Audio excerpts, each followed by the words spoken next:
The slave who conquered freedom, the timeless wisdom of Epictetus. Dust swirled in golden spirals under the relentless Phrygian sun, a province of the vast and powerful Roman Empire. The air, heavy and hot, carried the monotonous sound of cicadas and the distant creak of a cart.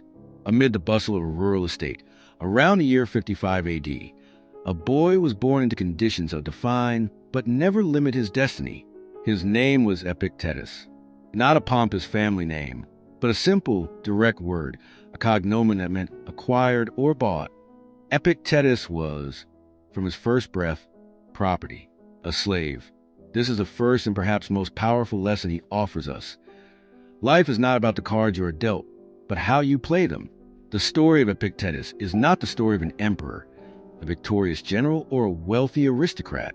It is the story of a man who, deprived of all and any external freedom, discovered the only true and inalienable freedom, inner freedom.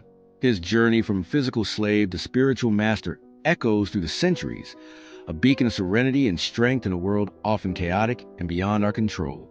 Who, then, was this man? And more importantly, what can we, men and women of the 21st century, drowning in information, anxieties, and an incessant quest for control and happiness, learn from a Stoic philosopher who lived 2 millennia ago? Part 1. Iron in Mind, the forging of a Stoic. Epictetus' childhood is shrouded in obscurity. We know he was a slave to Epictetus, a powerful and cruel freedman who served as secretary to the infamous Emperor Nero. Tradition tells a story that, even if legendary, perfectly encapsulates the core of Epictetus' future philosophy. It is said that Epictetus, in one of his fits of rage, was torturing the young Epictetus, twisting his leg. With astonishing calm, Epictetus said, "You will break it." The leg broke, and he, without losing his composure, added, "I told you you would break it." This anecdote is fundamental. It does not illustrate masochism or insensitive indifference. It illustrates a radical principle. Pain is inevitable, suffering is optional. The body can be chained, tortured, broken. These things are outside your control. But the mind, the prohairesis, the faculty of moral choice, the inner self, that remains untouched. Epictetus' reaction was not one of passive submission, but of absolute sovereignty over the only thing that belonged to him, his judgment, his attitude toward the event. It was in this crucible of suffering that the young slave found philosophy. He obtained permission, or perhaps was obliged, as was common, to accompany his master, to study in Rome with Gaius Musonius Rufus, one of the greatest Stoic philosophers of the time. Musonius Rufus was not a distant academic. He believed that philosophy should be practiced, lived. His teachings were accessible, focused on ethics and daily application. For Epictetus, those lessons were not an intellectual pastime. They were a lifeline. He absorbed the principles of Stoicism, a philosophy founded by Zeno of Citium and developed by thinkers like Seneca and Marcus Aurelius. Stoicism proposes that the universe is governed by a divine reason, the logos, a perfect and orderly web of cause and effect. Our mission is not to rebel against this order, but to understand our place within it and to live according to virtue, which is the only source of true happiness, eudaimonia. Epictetus drank from these sources and, with a mind sharpened by adversity, refined the concepts in a unique and practical way. Around the year 89 AD, Emperor Domitian, fearful of the influence of philosophers, expelled them all from Rome. Epictetus, now a free man, how he gained his freedom is another mystery, went to the obscure provincial town of Nicopolis in northwestern Greece. There, he founded his own philosophical school. Unlike the luxurious schools of Rome, Epictetus' was simple, almost austere. He lived with voluntary simplicity, owning little more than a straw mat, a lamp, and a simple earthenware pot, which, according to legend, was replaced by an iron one by a disciple, leading Epictetus to laugh at his own hypocrisy for being attached to simplicity of the clay one. Most extraordinarily, Epictetus never wrote a single line. Like Socrates, his legacy was perpetuated by a devoted disciple, Flavius Arrian, a brilliant Roman historian and politician. Arrian attended Epictetus' lectures and had the foresight to meticulously note down his master's words, resulting in 2 immortal works, the Enchiridion, the Handbook or Manual of Epictetus, and the Discourses diatribes, a more extensive compilation of his lessons. It is through these works, full of vigor, acerbic humor, and cutting clarity, that we, 2 millennia later, can sit at the feet of the former slave and learn. Part 2. The Mind's Manual, the Pillars of Epictetus's Teaching. Epictetus's philosophy is remarkably systematic and practical. He does not get lost in metaphysical abstractions. His focus is tirelessly ethical. How to live a good life. His entire intellectual construction rests on a fundamental distinction, which he called the most essential of all arts, the distinction between what is ours and what is not. Some things are within our control, others are not. This is the first and most famous sentence of the Enchiridion. It is the foundation of everything. Within our control are our judgments, our impulses, our desires, our aversions. In short, everything that is genuinely ours, our internal actions. Outside our control are our body, our reputation, our wealth, our positions, the death of loved ones. In short, everything that is not the work of our will, everything that is external. Epictetus argues that unhappiness, anxiety, frustration, and anger arise from a catastrophic error of judgment. We spend our energy trying to control the uncontrollable and neglect the only thing we can truly command, ourselves. The foolish man blames others, the world, luck, or the gods for his misery. The wise man recognizes that his misery is the product of his own erroneous judgments about events. Imagine a man stuck in a traffic jam. He does not control the traffic lights, the other drivers. If he focuses on that, on the uncontrollable, his experience will be one of anger, frustration, stress. His heart will race. He will hit the steering wheel. He will swear. He will suffer. Now, imagine another man in the same traffic jam. He also identifies that the traffic is beyond his control. Instead of fighting this reality, he turns his attention to what is under his control, his reaction. He can use that time to listen to an instructive podcast, an audiobook, or simply practice stillness and observe his thoughts without being carried away by them. The external circumstance is identical. The internal experience is radically different. From this primordial principle, all others derive. It is not things that disturb us, but our views of them. This is a direct paraphrase of a Stoic idea that Epictetus popularized. An event in itself is neutral. It is our interpretation, our judgment of the event, that assigns a positive or negative value. Death is neither good nor bad. Judging death as an absolute tragedy is what generates suffering.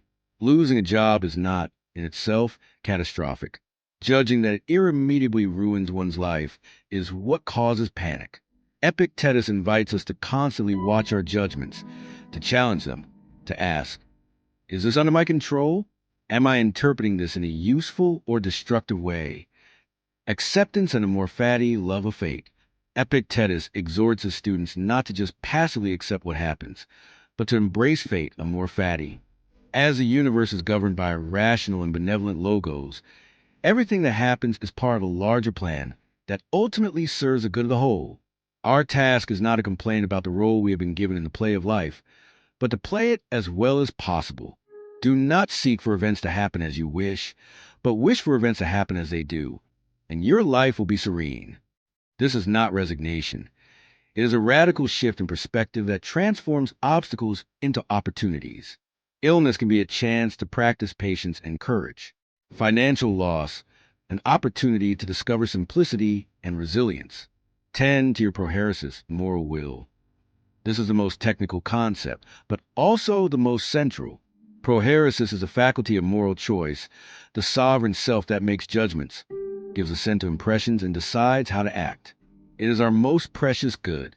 Epictetus warns against trading our prohairesis, our integrity, our virtue, our peace of mind for external and volatile things. Never say, I have lost my farm. Say, I have given back my farm. Never say, my son has died. Say, I have given back my son.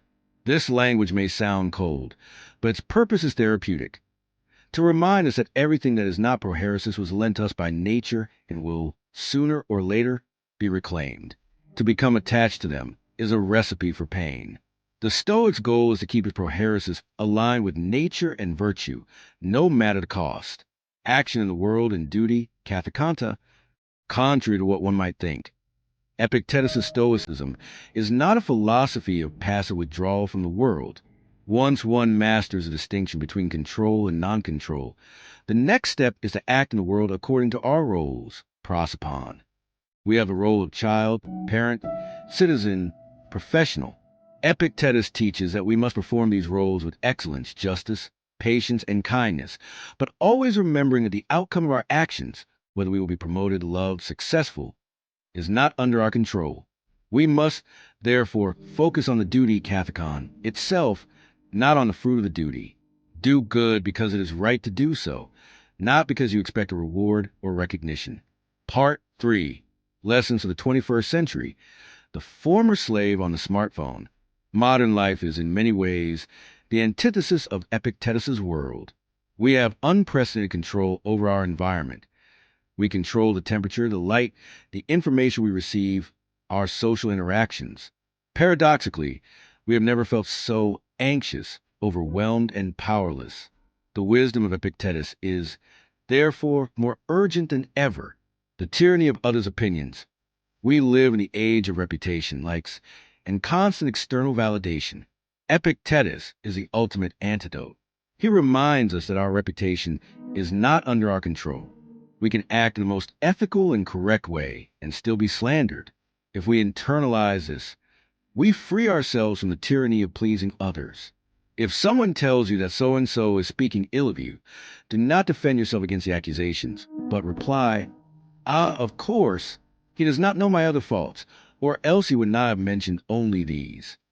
This disarming humor dismantles the ego's trap, the illusion of control. Technology gives us an illusory sense of total control. Spreadsheets, agendas, productivity apps, all to tame chaos. But life will always intervene: a global pandemic, an accident, an economic crisis. Epictetus prepares us for these moments by teaching us to focus our energy not on trying to control the uncontrollable of the external world, but on fortifying what we can control, our response. Resilience does not come from avoiding storms, but from learning to navigate them with a firm inner rudder. The culture of infinite desire, advertising and consumer culture, are machines for creating desire for external things. The new car, the perfect body, the ideal vacation. Epictetus warns us that this path is a bottomless pit. Happiness is not in having more, but in wanting less. True freedom is detachment, not deprivation, but indifference of possession or non-possession. Wealth consists not in having great possessions, but in having few wants. This is a revolutionary lesson in an economy based on permanent dissatisfaction. Managing toxic emotions, anger, envy, anxiety. Epictetus offers cognitive tools to deal with them. When you feel angry at someone in traffic, practice, "He is not attacking me personally. He is just being an impatient driver. That is his judgment, which is outside my control. My anger is my own creation and only hurts me." It is a mental reprogramming that takes away the power of external events to hurt us. Finding meaning in adversity. Epictetus does not promise a life without pain. He promises a life where pain does not have the final word. He teaches us to see challenges not as injustices, but as the raw material to build our character. A failing project at work, a family argument, a health crisis, all become a training ground for the virtues of patience, courage, wisdom, and justice. Part 4. The Legacy of the Chained Dog. Epictetus died around the year 135 AD, after a long and productive life dedicated to teaching. It is said that his simplicity was so great that upon his death, his clay lamp was inherited by a friend who sold it for 3,000 drachmas, not because it belonged to a famous philosopher, but because Epictetus had predicted it would be worth that much one day, and his admirers wanted to prove he was right even in his humble prediction. His legacy, however, is priceless. His teachings deeply influenced the philosopher Emperor Marcus Aurelius, whose meditations are largely an inner dialogue with Epictetus's principles. Stoic philosophy permeated early Christian thought and resurfaced strongly in the Renaissance and Enlightenment. Figures like Michel de Montaigne, René Descartes, and even the founder of modern cognitive behavioral therapy, Albert Ellis, acknowledged their debt to the former slave of Hierapolis. But Epictetus's greatest lesson is not in history books or academic philosophy. It is in daily application, in the laboratory of life. Imagine waking up tomorrow and, before checking your smartphone, before worrying about the day's agenda, asking the Epictetan question, what is under my control today? Your opinions, your efforts, your desires regarding what is right. What is not, the traffic, your boss's reaction, the results of a project, the opinions of others. Throughout the day, when frustration or anxiety arise, practice the stoic pause. Am I getting disturbed by something I control or do not control? If it is something uncontrollable, take a deep breath and practice acceptance. If it is controllable, your reaction, act to modify it. When interacting with difficult people, remember, they act according to what they believe is right. Their actions are theirs, and my judgment of them is mine. This generates compassion instead of anger. Epictetus, the man who was born in chains, offers us the keys to our own mental prisons. He invites us to a quiet inner revolution. In a world obsessed with conquering the exterior, more likes, more money, more status, his voice echoes with disconcerting clarity. The only conquest that truly matters is a conquest of oneself. True freedom, after all, is not about doing what you want, but wanting what you do, with virtue, serenity, and an unbreakable courage in the face of fate. This is the inheritance of the slave who became king of his own inner world. And it is a kingdom to which we are all invited.